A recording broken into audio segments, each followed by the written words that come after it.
Ngayon ay gagawa tayo ng embutido. So, meron tayo dito na carrots, pickles,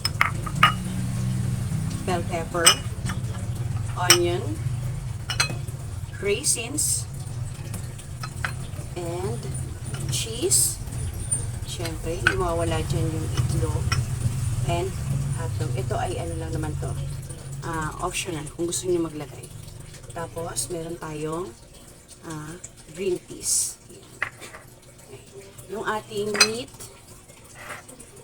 yung ating karne ay nilagyan na natin ng cheese para hindi na tayo messy pagka nagagayat. Kasi hindi ko rin naman gusto yung nagagayat pa. So, gayat na siya. Lalagyan natin dyan.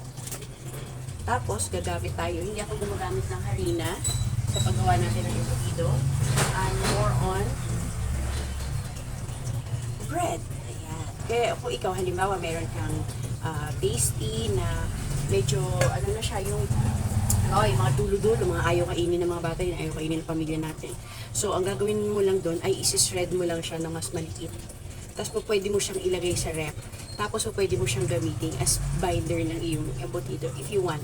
Pero yung iba, pwede mo rin naman din gamitin. Kung masyadong marami, pwede mo gamitin, gumawa ka ng yung pudding. Yan. Pero this time, ay igahalo natin siya sa ating embutido. So, naglalagay ako ng milk sa embutido. Pero ewan ko yung iba, pero ako I prepare to put milk on my embutido. Yan. Okay, so, let's start. Siyempre, ang una natin gawin, dahil katulad ng sabi ko, nilagay ko na yung cheese dun sa karne. Maglalagay tayo ng ating mga seasoning. Yan. Ito, optional lang. Pero may gusto nito, pero kung naglalagay isa ko ng bechin dito sa embutido para mas umami siya, mas masarap siya. Tapos, naglalagay din tayo ng pepper. Yan. Depende sa inyo kung ano gusto niyo. Marami ba konti ako. Mahilig ako sa pepper, so marami siya. Then, salt. Yan. Yan. Okay. Ngayon, depende sa inyo.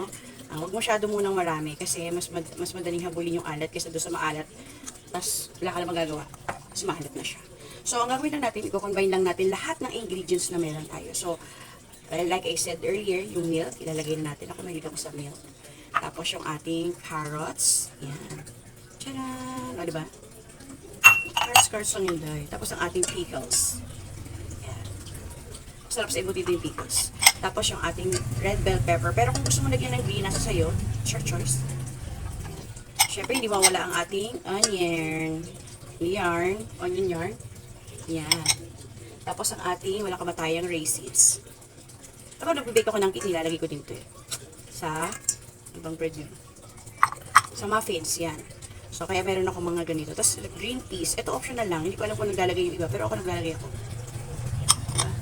Then, i-mix-mix natin siya. I-mix natin siya. Yan, ang ganda ng kulay. Parang pa Christmas na to, besh. Diba? Alam mo, ba't yung iba naglalagay ng kaya pa sila, di ko alam kung ano nilalagay nila. Pero, ito kasi, recipe to ng inang miding ko. Nasa probinsya kami, mahilig yung gumawa ng mga ganito, tapos titinda niya sa palengke. Diba? Susunod naman to, subukan natin yung kanyang, yung more corn. Pero mahirap kasi hanapin yung yung pot web. Kasi yun ang ginagamit niya.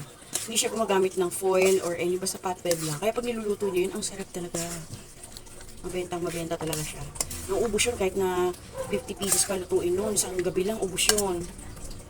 Ito din ganoon, tinitinda niya to sa palengke. So, tinuturo niya to sa akin dati. Tapos, nagagalit siya kasi hindi daw ako nakikinig. Pero totoo nakikinig ako habang niluto niya to. So, sa kanya ko to natutunan. Yung paggawa ng ganitong embutido.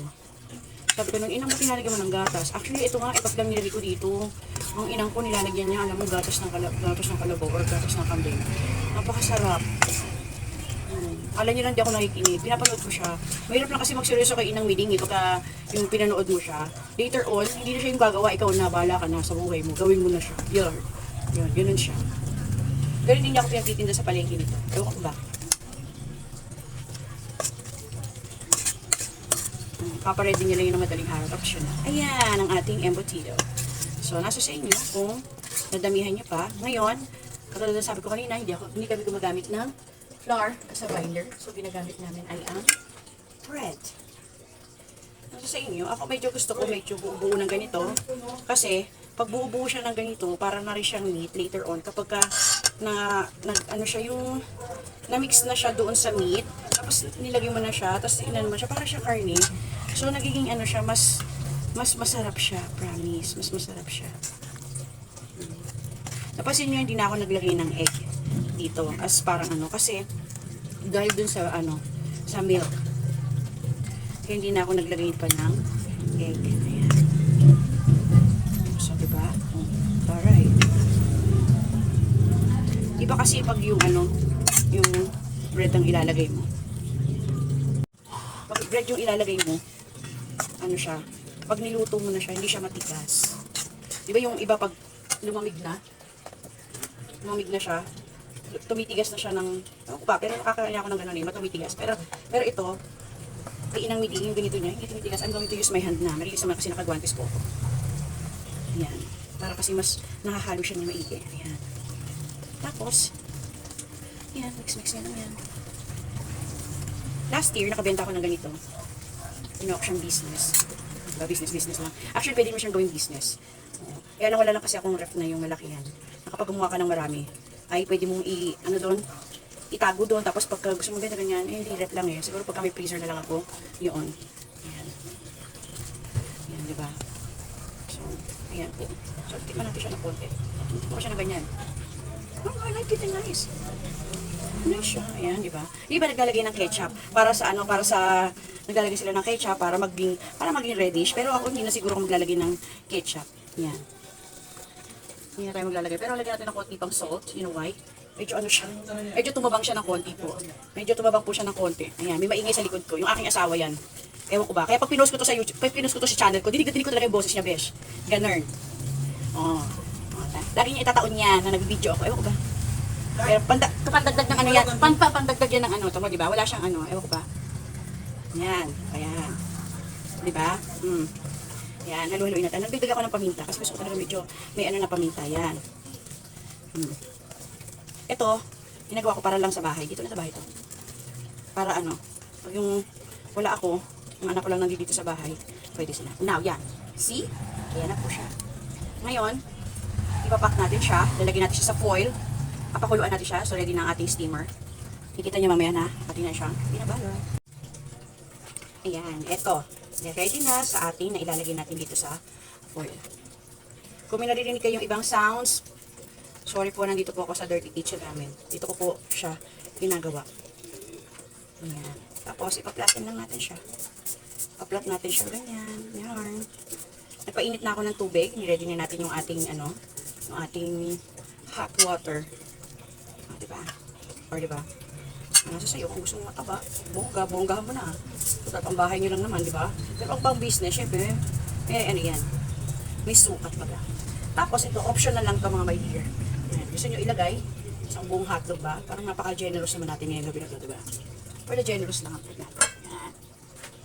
Pero kung gusto mo naman, hatiin mo lang siya sa gitna.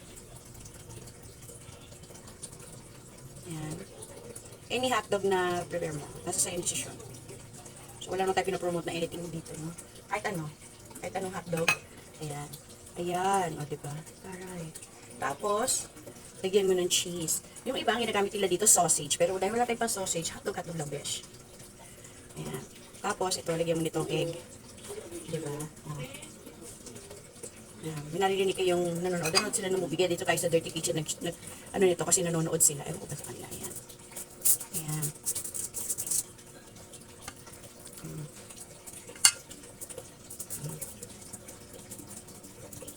Ayan. Yung iba, naglalagay muna sila ng ano tawag doon? Yung parang butter bago nila ilagay yung ano. Pero since na itong ating giniling ay maraming fats. Marami siya yung ano ng mga ng baboy. Yan, piniling natin yan. So, yun na lang nilagay natin. So, hindi na tayo mag-ano. Alam mo, ang kulit ko. Sige, dagdag ka pa. Yan. Diba? Or dagdag. Tapos, iro-roll lang natin siya. Careful. Ayan. Whether you like it mga besh, iro-roll yan.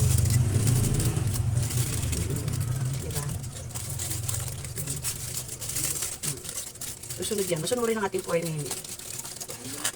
Yan, yan. Kasi press mo lang siya para magsiksik pa ka. Magsiksik pa siya. Kaya kayo, pagka natuturo mga inang-inang ninyo, makinig kayo. Para natututo din kayo. Sa kanila lang ako natuto eh. Magluto ng kahit ano. Kasi sa probinsya, pag hindi ka marunong magluto, parang, ewan ko lang ha, ewan ko lang sa iba. Kasi marami nang tumama sa akin na kawali eh, kaya kailangan matuto tayo magluto. Yan. Diba? Tapos, para isisili mo to, yung iba, sinisili lang na pag ano. Pero ito, pwede na ito na ganito lang. Yan, ganyan lang siya mga ano. Tapos, ready na tong dahil gawa na siya. Another one. Oh, same ulit. Ganun lang. In direction. Yung anak ko nanonood. So, ba? Yan. Lat mo lang ng ganyan.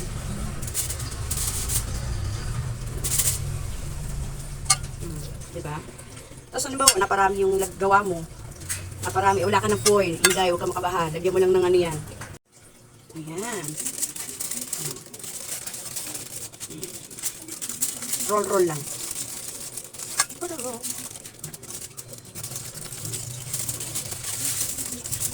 Huwag ka matapos mag-roll. I-roll mo lang siya. Then press. Press mo lang yan. Then, ganun ulit.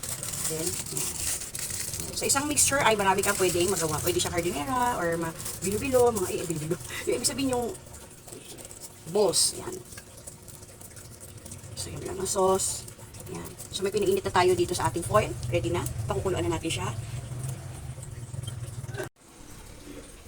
Ito na ang ating embutido. Ayan. So, ang lalaki, no? Ayan. Ayan. Antayin lang natin siyang mabuo. Maluto. Tapos makikita natin. Pero pagkaluto dito, kailangan huwag mo muna siyang pipirito or didirekta mo na iluto agad.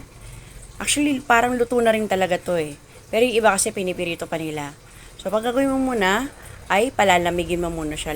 I-cool down mo muna. Bago mo gawin yung gusto mo gawin na ipipirito mo or i-oven mo. Okay, so, mamaya makikita natin yan. Ito na po ang ating finished product.